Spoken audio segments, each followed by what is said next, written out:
Hi there, welcome to 42 Pursuit. Today we're in a 2012 Subaru Outback and we have an issue where the bottom two speeds of the internal climate control fan aren't working. Looking around, we figured out that that is the fan blower resistor module, so we're going to be replacing that today. And that looks like this piece here. Most parts stores should be able to order this in. It wasn't in stock at the two places that we checked, but they got it in within a couple days. It cost about $30 with a $10 freight shipping charge.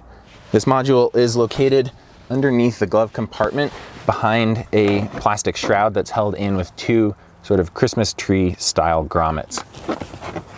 You can see the module that we're going to be replacing is attached to the end of this connector and wiring harness and is held in with these two screws.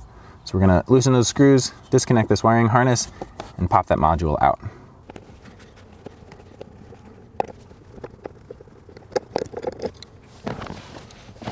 Using a flat-bladed screwdriver might help releasing the connector from the housing. On the back side, there's kind of a little flange. You can slip under, rotate, and that will disconnect. So this is the old resistor module. It looks a little bit rusty, crusty on the edges, but there's no visual indicator that it's bad, so I don't think you can visually tell that one of these has gone bad, unfortunately. And grab the new piece. Snap that together and reverse the process.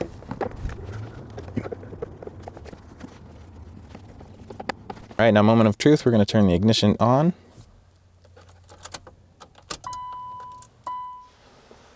And our fan speed is currently at 0. Let's see if that fixed the problem.